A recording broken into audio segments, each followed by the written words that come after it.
The auction block stood in the center of Richmond's busiest marketplace, a crude wooden platform that had seen too many souls pass across its weathered planks. Elizabeth Hartwell clutched her infant daughter closer to her chest, feeling the baby's warm breath against her collarbone as the autumn wind cut through her thin cotton dress. Little Mary was only 3 weeks old, born in the cramped quarters of the plantation house where Elizabeth had served since childhood. The baby's father had been sold south 6 months before Mary's birth, and Elizabeth had no idea if he still lived. The auctioneer, a portly man with whiskey on his breath and tobacco stains in his beard, was calling out her qualities like she was livestock. "Strong back," he said. "Good teeth. Proven breeder," he added with a leer that made her stomach turn. The crowd below consisted mostly of plantation owners and their agents, men with calculating eyes who assessed her worth in cotton pounds and field hours. Elizabeth had learned long ago not to meet their gazes. She kept her eyes fixed on a point somewhere above their heads, trying to disappear into herself while keeping Mary quiet. The baby had been mercifully calm so far, but Elizabeth knew that could change at any moment. She'd fed her just before they'd climbed onto the platform, hoping it would buy them both some peace during this nightmare. The bidding started low. Elizabeth's heart sank with each called price, knowing that a low bid likely meant hard labor in the deep south, far from Virginia and any hope of ever finding her mother or sisters again.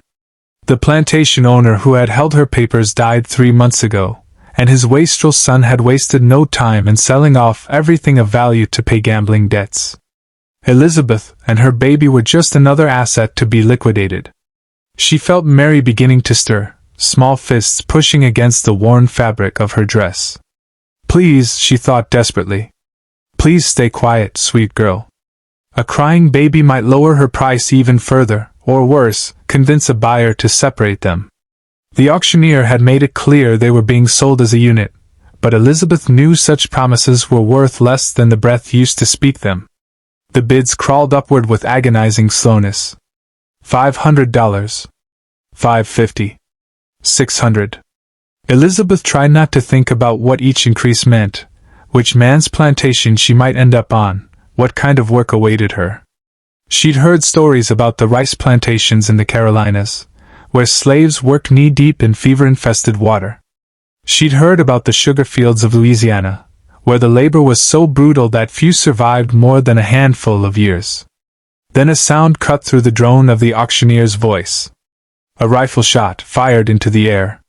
The crowd scattered like startled crows, men shouting and stumbling over each other in their haste to clear the square.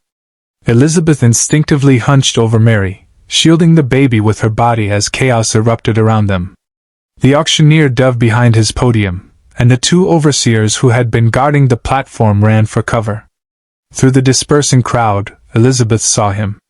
A man on horseback, a tall figure silhouetted against the afternoon sun. He sat astride a massive gray stallion, a rifle held casually in one hand while the other gripped the reins. He wore buckskin clothing, weathered and practical, with fringe along the sleeves that swayed with his movements. His beard was full and dark, his hair long enough to brush his shoulders. Everything about him spoke of mountains and wilderness, of places far from the civilized horrors of the auction block.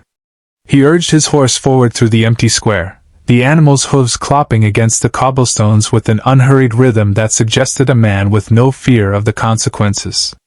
Elizabeth stood frozen, unsure whether this represented salvation or a different kind of danger. She'd learned not to trust any white man, no matter how he appeared. The mountain man stopped his horse at the base of the platform and looked up at her with eyes the color of winter sky. His face was weathered and lined, marked by sun and wind and hard living, but there was something in his expression that wasn't calculation or cruelty. It took her a moment to recognize it as simple human decency. "How much were they bidding for you?" His voice was rough, like gravel rolling down a mountainside.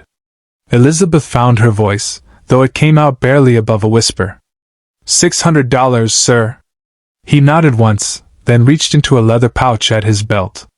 He counted out coins, gold eagles that glinted in the sunlight, and dropped them on the auctioneer's podium with deliberate clinks.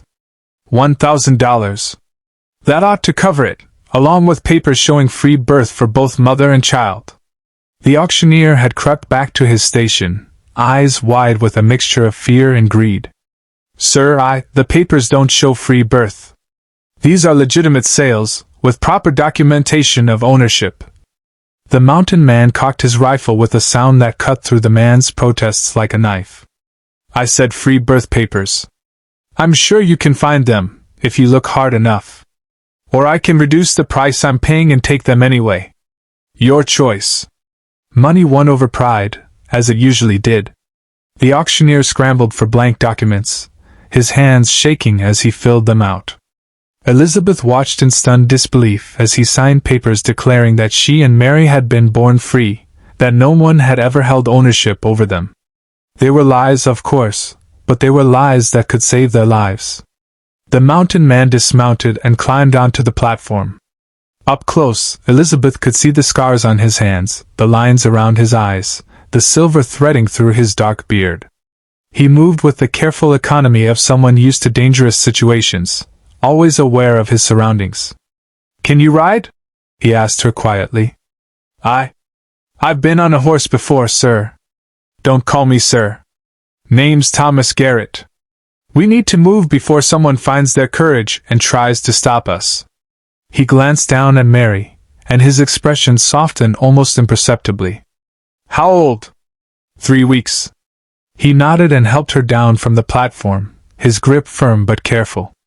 The auctioneer thrust the papers at them, eager to be done with the whole affair. Thomas folded them carefully and tucked them inside his jacket, then guided Elizabeth toward his horse. "You'll ride in front of me, so I can make sure you don't fall. Hold the baby close." Elizabeth had so many questions she didn't know where to start, so she said nothing as Thomas lifted her onto the saddle. He mounted behind her, his arms coming around on either side as he took up the reins.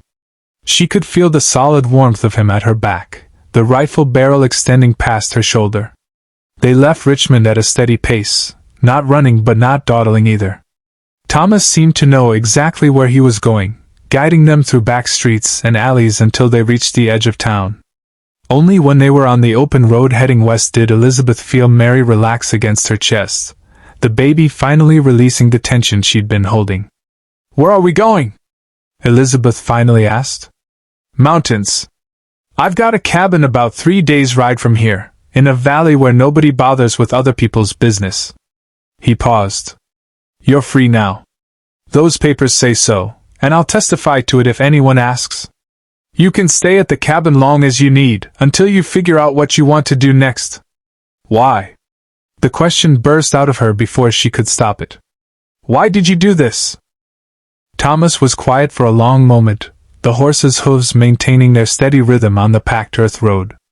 "I was in town to trade furs. Saw the crowd gathering and figured I'd see what the fuss was about. Then I saw you up there with that baby, and I saw those men looking at you like you were nothing but property." He shifted in the saddle. "My mother was Cherokee. My father was a trapper who treated her decent enough, but I've seen what happens when people decide other people aren't really people. Couldn't walk away from it." Elizabeth felt tears prick at her eyes, the first she'd allowed herself since before Mary's birth. "Thank you," she whispered. "No need for thanks. Just doing what's right."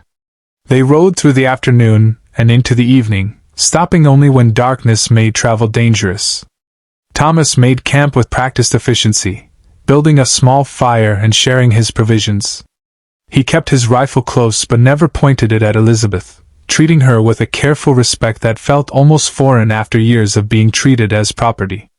Mary woke hungry, and Elizabeth fed her while Thomas busied himself checking the horse and organizing their supplies.